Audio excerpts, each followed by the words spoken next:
Welcome to the lecture on social learning and differential association theories of crime. Social learning and differential association theories of crime see crime as a learned behavior. And in this way, they see crime as not a function of race or of socioeconomic class or of biology. They see crime as a function of learned behavior, and that's it.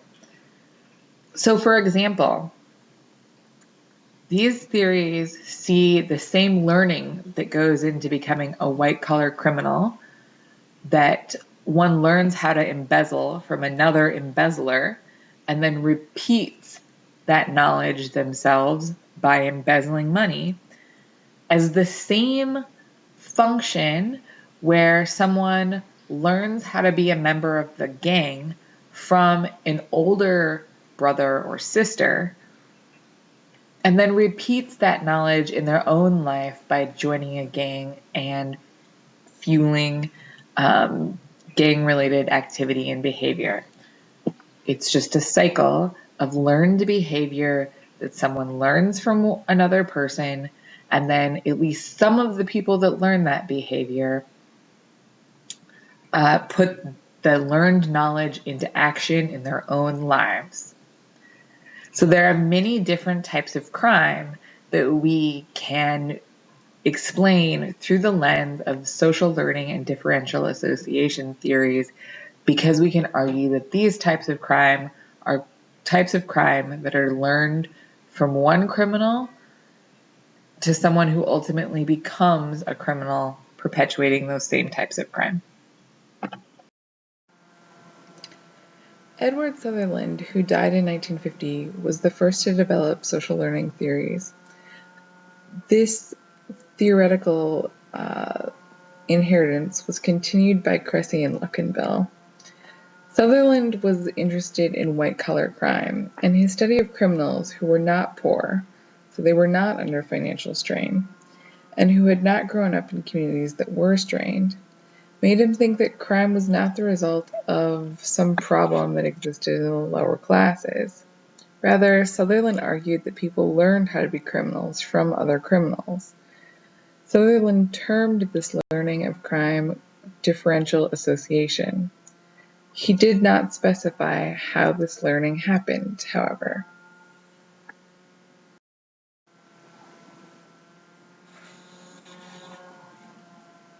Here's a picture of Edward Sutherland. Later on, Burgess and Akers alone reformulated differential association theories to explicitly consider how culture teaches and reinforces behaviors using psychological studies such as operant conditioning, and ultimately renaming the theory social learning theory. More recently, this theory has been expanded to mesh it with social structures, looking at how social structures such as neighborhood poverty affects social learning.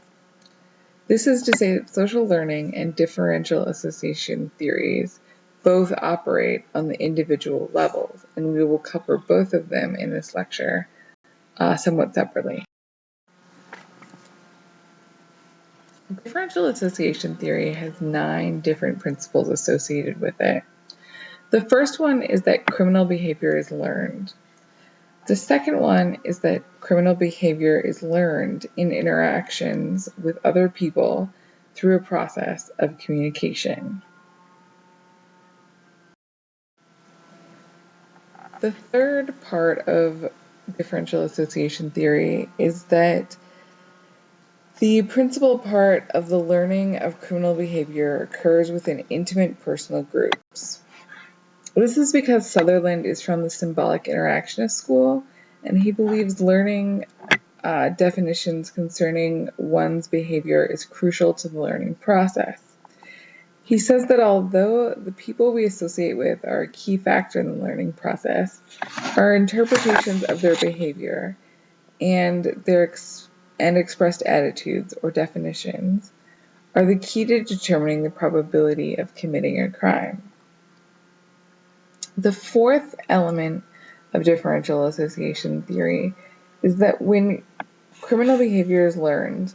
The learning includes techniques of committing the crime, which are sometimes very complicated and sometimes very simple, and the specific direction of motives, drives, rationalizations, and attitudes that accompany committing the crime.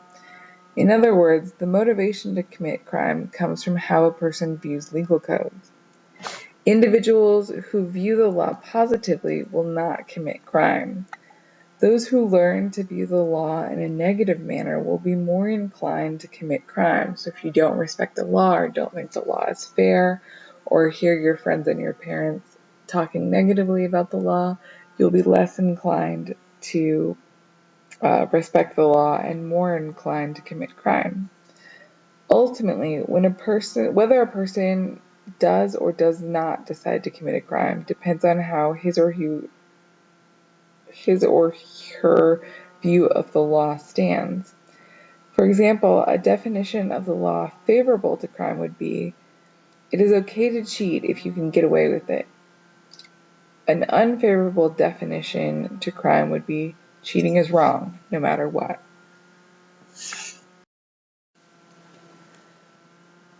The fifth element of differential association theory is that the specific direction of motives and drives is learned from definitions of legal code as unfavorable or favorable.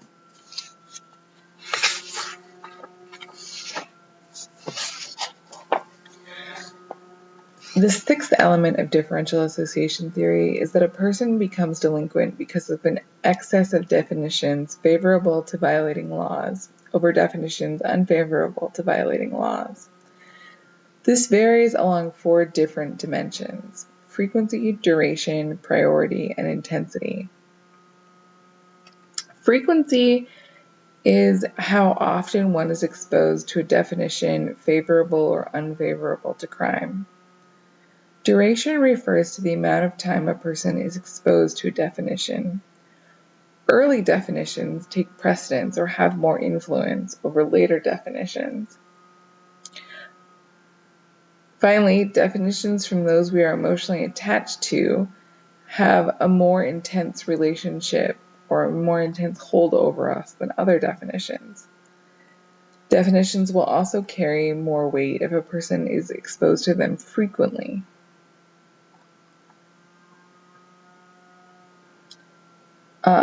Over a long period of time and from an early age, and if they come from a significant person in their life. So older siblings, parents, and other relatives have a tremendous amount of sway. However, Sutherland argued specifically that it is exposure to the definitions of crime, not the individuals themselves, not criminals themselves, that is significant in causing one to become delinquent.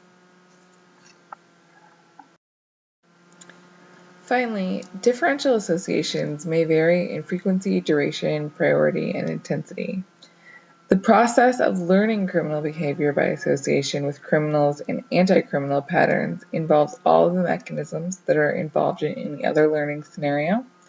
And finally, while criminal behavior is an expression of general needs and values, it is not explained by those general needs and values, since non-criminal behavior is an expression of the same needs and values.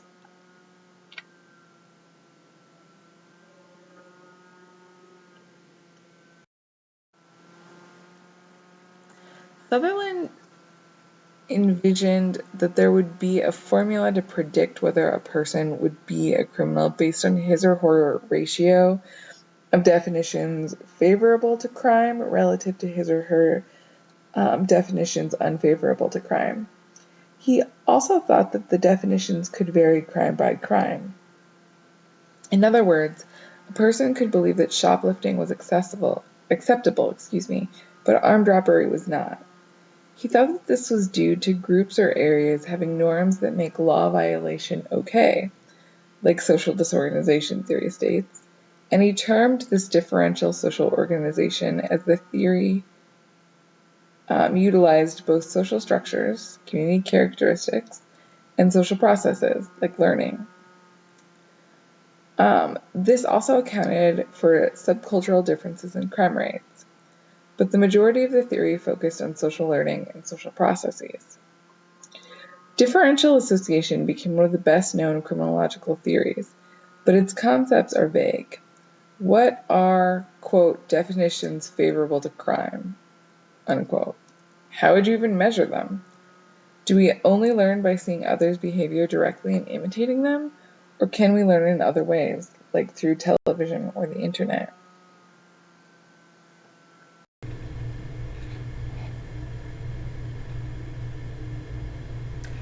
Burgess and Akers expanded differential association theory to take advantage of advances in psychological learning principles. This resulted in social learning theory. Social learning theory focuses on four main concepts: definitions, differential association, differential reinforcement, and imitation. Definitions are orientations, attitudes, and rationalizations that label a behavior as right or wrong, acceptable or unacceptable. Definitions can be general, violence is wrong, or specific, fighting back to protect yourself is okay on the playground. The stronger one's definitions that deem illegal acts as acceptable, the more likely one is to engage in them. So if you have a very strong definition of acceptable behavior, it's acceptable to fight back all the time on the playground. It is, according to social learning theory, that definition is likely to give a child lots of leeway so that they are always fighting back on the playground. Whether they are simply poked by someone or if they are hit and severely beaten by someone, they're likely to respond by fighting back in all of those scenarios. Okay. Differential association refers to the people with whom one comes into contact. Early in life, the family is this primary group. Peer influences increase in the teen years, so as you age, your friends become more important. Finally, friends and family and teachers and coaches and neighbors and authority figures and even the media can be models in later life. Differential reinforcement is the balance of anticipated or actual rewards and punishments that follow or are consequences of a behavior. The likelihood of a response can be increased through either the introduction of positive stimulus or the removal of negative stimuli. Negative reinforcement would increase the likelihood of a response by removing some unpleasant stimulus. In your car, for example, fastening your seatbelt makes the evil buzzing tone stop. It revokes the negative stimulus. Beep, beep, beep. Stops when you fasten your seatbelt. Positive stimuli refer to things like obtaining the approval of others or gaining food or money or positive feelings. Reinforcements that are positive or negative can vary in their amount, their frequency, and their probability. A reward is more likely to reinforce behavior if it is large, frequent, and/or probable. Likewise, punishments are likely to reduce behavior if they are large, frequent, and probable. Akers predicts that a person's criminal or law-abiding behavior will be most like that of his or her close friends or family, because they are the most frequent and regular sources of reinforcement.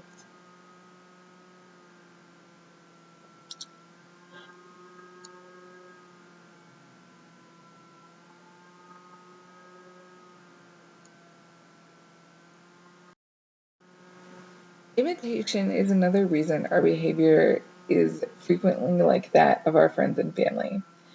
Seeing an older sibling drink might result in a child modeling that behavior. Akers argues that imitation is probably more important for the initiation of a behavior than the persistence of a behavior. Think of Joe Camel, the one-time mascot for Camel cigarettes. and how many kids said that they started to smoke because Joe Camel was cool and they wanted to be cool like Joe the Camel.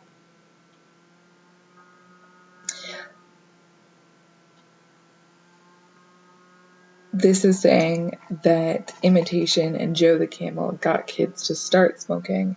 They continued smoking after that on their own accord. In total, think of social learning theory as suggesting that imitation and social reinforcement are the two processes that explain why our behavior is usually similar to that of our friends and family. Akers has revised and expanded social learning theory to consider the roles of social structures in crime. In the late 1990s, Akers proposed that social learning theory should be integrated with macro-level theories of crime, meaning that the elements of social structures such as class, race, and ethnicity, gender, age, and marital status all provide the general learning context in which the social learning principles of differential association, definitions, differential reinforcement, and imitation operate. So a teen in the inner city will be more likely to be exposed to and model delinquent behavior than a kid from a rural farm.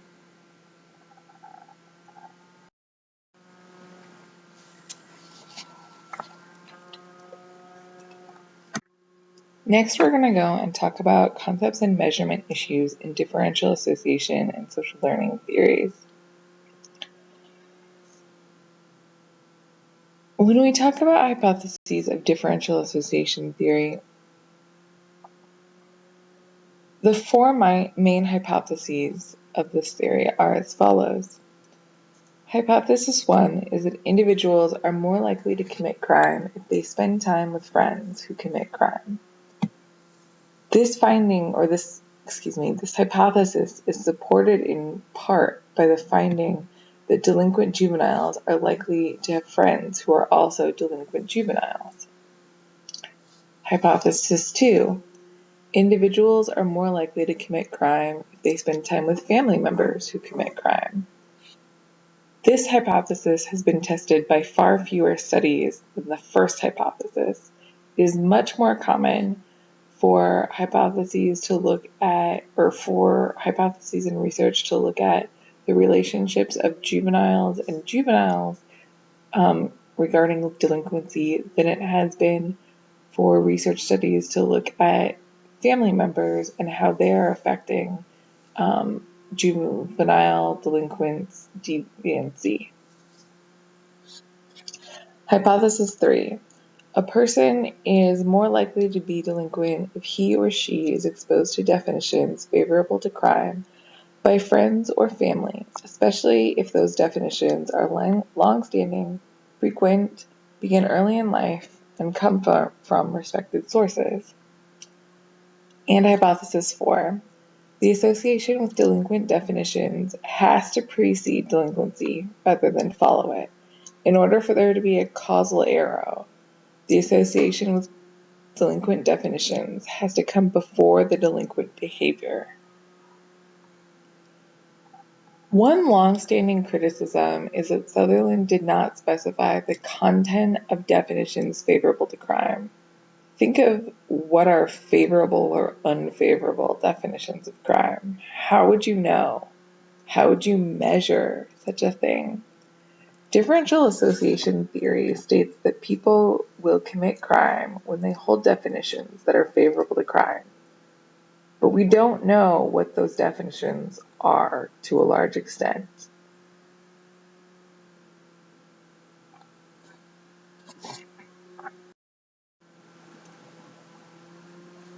Sykes and Metz argue that people use quote-unquote techniques of neutralization to reduce the wrongfulness of crime. That is to say that in people's definitions of crime, they minimize or neutralize the negative effects of these crimes so that they can more easily, at least in a moral fashion, engage in these crimes. These techniques of neutralization are as follows. 1. Denial of responsibility. if you've committed a crime and you say, it's not my fault that I ran the stop sign, or it was an accident that I drove through that red light, or my family was starving, so I had to steal. These are all techniques of neutralization that fall under the denial of responsibility category. The second technique is denial of injury. This is denying that people were hurt. You hear it when you hear people say, oh, I was just borrowing the car. Not, oh, I forgot to tell you that I was taking the car and thus you thought the car was stolen.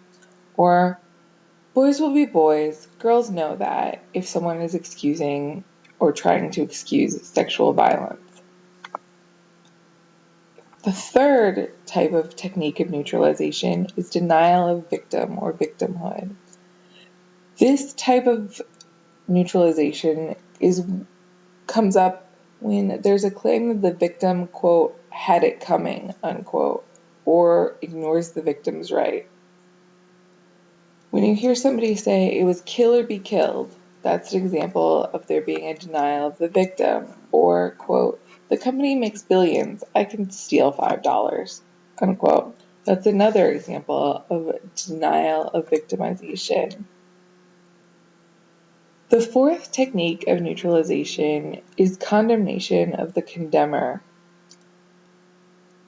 This is what happens when the person who commits the crime said the world is corrupt and the only way to manage it is to commit crime.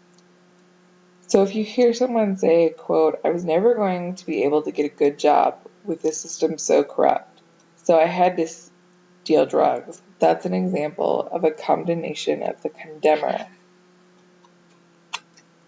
technique of neutralization. Finally, people sometimes use the technique to appeal to higher loyalties. This is what's going on when someone says, quote, I had to be my friend's wingman in a gunfight, so that's why I was out there with a gun shooting. All right?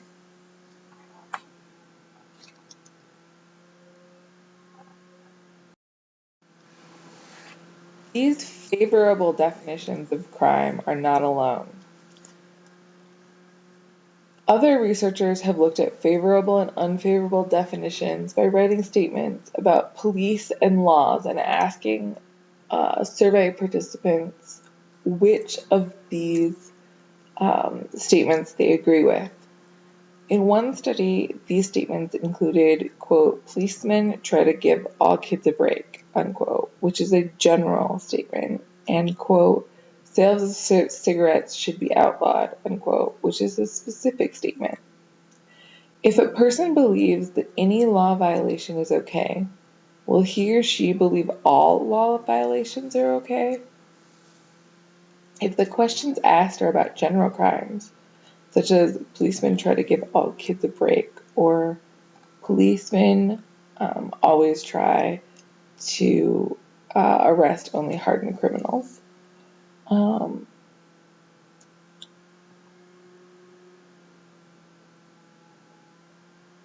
so if a person is asked about general crimes and a person thinks one general crime is okay, does it mean that a person will think that all law breaking is okay?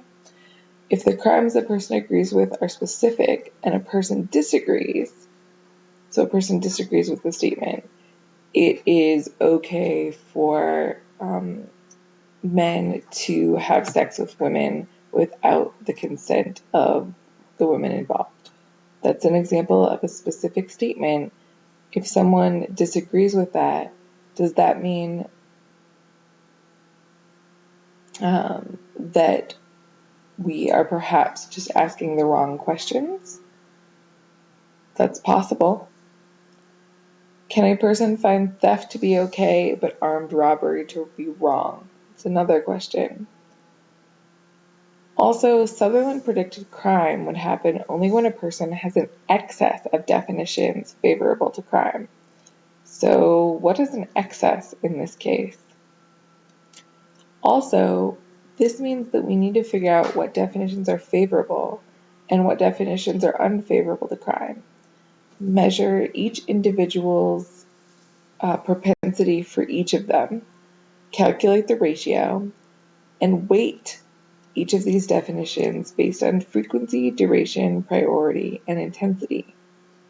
In short, this would be really hard. Researchers have tried to measure this through SEM or structural equation modeling, using large-scale survey data of youth and by creating categories of respondents, also from large-scale survey data of youth. Both of these approaches had their own problems, and in undertaking any of these three approaches, researchers had to assume that as pro-crime definitions increase, anti-crime definitions decrease, and that may not actually be true. Finally, we also have to question, is Sutherland's sources of definitions true? He says that individuals acquire their definitions mostly from friends and their family, but what about other possibilities, like television or the internet or other forms of social media?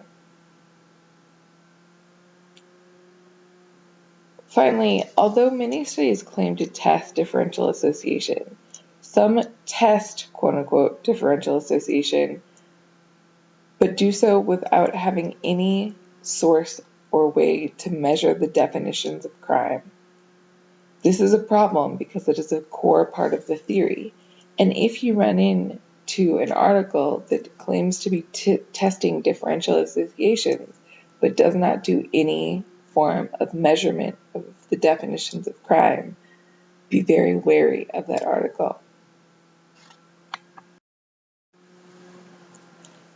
Differential association is the process that Sutherland argued is basically how we learn definitions.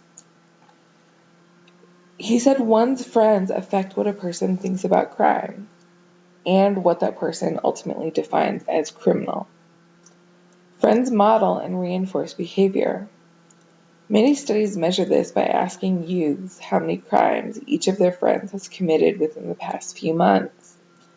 We know that teens who are delinquent are more likely to have delinquent friends. It's one of the major findings of criminological studies. But such measurements of delinquency assume all crime is equal. Is having 10 friends, each of whom has stolen an item under $5 in the past 6 months, the same as having 10 friends, each of whom has murdered someone in the past 6 months? Studies that are assessing criminality typically assume this is true, but it may not actually be the case. Finally, although we know that peer approval is important, we know it is typically the most effective pressure in getting someone to do something, especially to commit crime. We don't know if peer pressure is effective at stopping delinquency.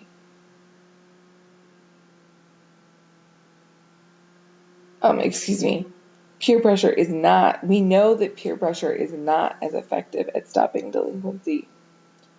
Regardless, these effects may be due to projection, in part, rather than peer pressure directly. Projection is the tendency to believe that the people we like will also think what we do. So if Jim and Bob are friends, Jim will overestimate the degree to which Bob agrees with him on issues. People project their feelings onto those with whom they are close.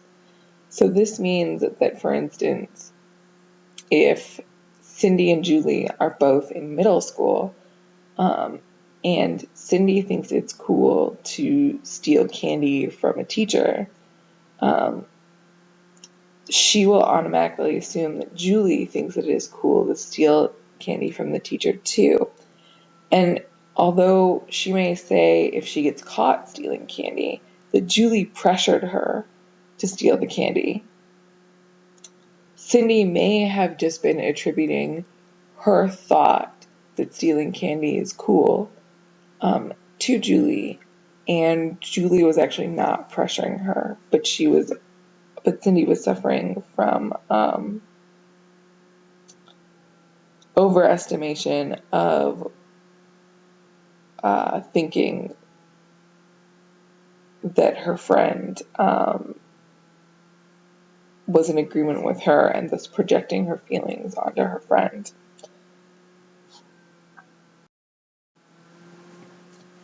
The other problem that peer influence studies have is one that Gottfredson and Hirschi discussed. This means that by measuring friends' delinquency, the researcher is actually measuring the respondent's own delinquency rate. Because teen crime is typically committed in groups, whether they are small or large. This also leads to the question of whether it is peers' attitudes or peers' behaviors which has more effect on the deviance of their friends. Generally, we assume that behavior has more influence than attitude, but more research is really needed here. Finally, we need to understand more about the relationships between peers, particularly young peers. Does how close a friend someone is matter on how they affect a person's behavior? The same question could also be asked for groups. Is how close you are to the group more or less likely to influence how much pressure a group can exert on your behavior?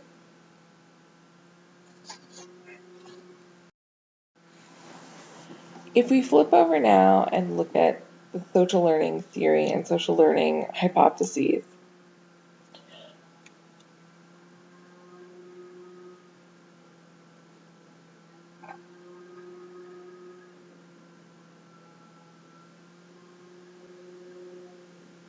hypothesis 5 is that criminal behavior is more likely to occur if it is reinforced. So crime is more likely if the person believes it will be rewarded and not punished. Hypothesis 6 is that those who are rewarded for criminal behavior are more likely to commit crime again. And hypothesis 7 is that those who are punished for criminal behavior are less likely to commit crime again. Finally, hypothesis 8 says that a person is more likely to commit crime if he or she sees others committing crime through imitation.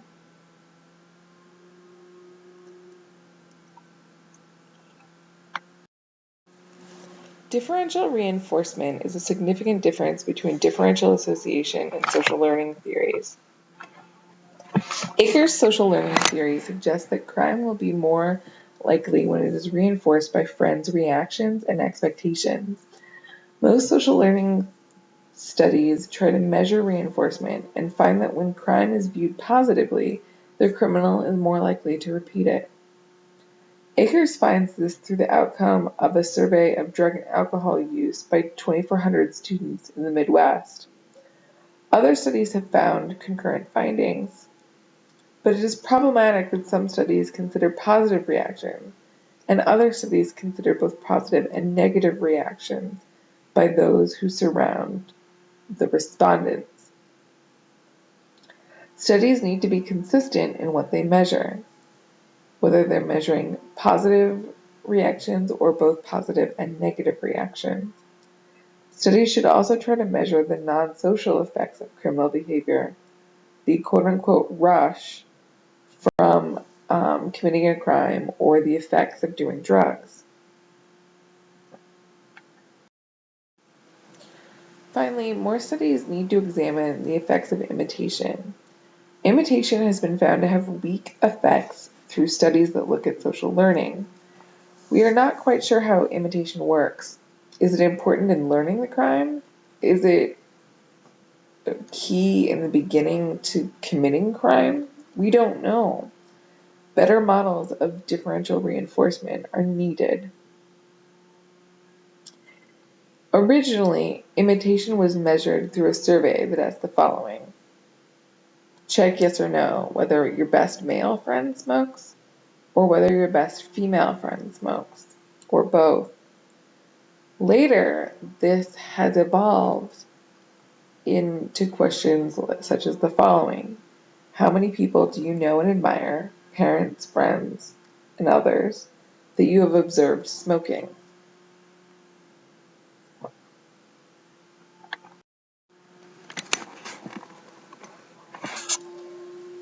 Social learning theories are intended to explain all types of crime.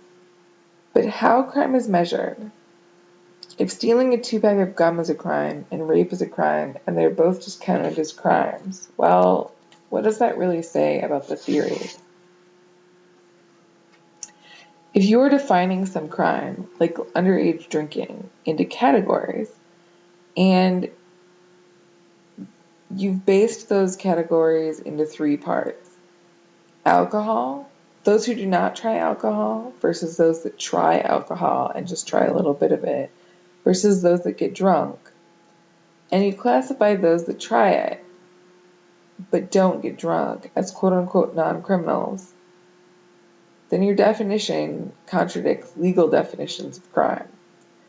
So you've given variability in your definitions, and you're accurately reflecting, or at least mostly accurately reflecting, variability in your sample, but you've created categories, or perhaps created categorical labels that are different from what the law states.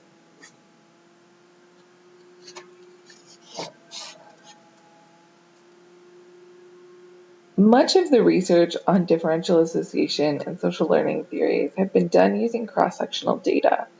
So that's data that looks at information gathered from a wide variety of individuals, typically over the same age, but on or near approximately the same date.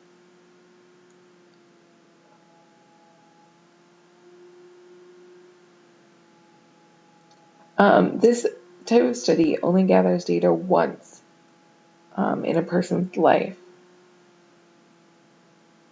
Since these theories posit that learning has to happen before the crime is committed or before crimes are committed, we have to ask ourselves, are cross-sectional studies the best methodology for getting at causation? Because causation cannot be established through these studies since they only collect data at one point in time. We can only show correlation. We don't know which comes first in these studies. People's interaction with individuals who hold definitions of crime that are likely to support criminal behaviors, or the criminal behaviors themselves. Since we're only taking measurement at one point in time, we can't assess that. Now, a type of study that does a better job of assessing that are called longitudinal studies. Longitudinal studies have tested the precepts of social learning theories and found support for them. Longitudinal studies require surveying the same set of people at least 2 different points in time, and thus establishing through these surveys what event predates the other event. Needless to say, longitudinal studies are far more expensive and more difficult to conduct than cross-sectional studies. However, some people have criticized longitudinal studies for being too simplistic as well. These people would argue that we learn crime from our friends and that our friends learn crime from us. And so sticking a causal arrow from our friends' criminal behaviors and saying that they lead to our own criminal behavior is inaccurate. However, more research needs to be done to test this theory.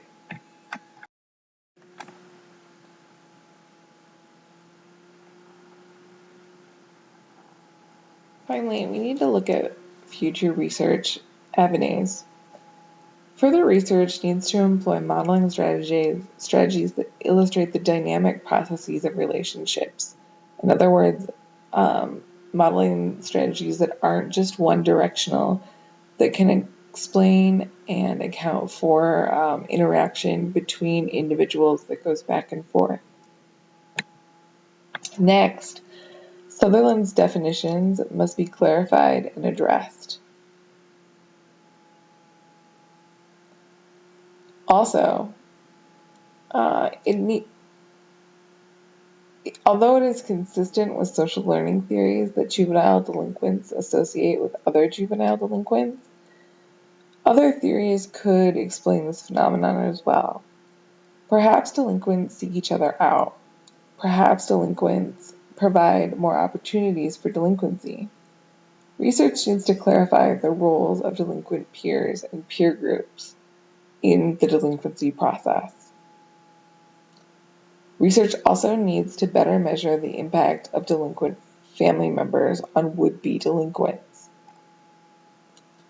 Finally, the combination of social control and social learning concepts needs to be explored and pushed to see if the individual level aspects of social learning theories can be combined with the macro level processes of the social control theories.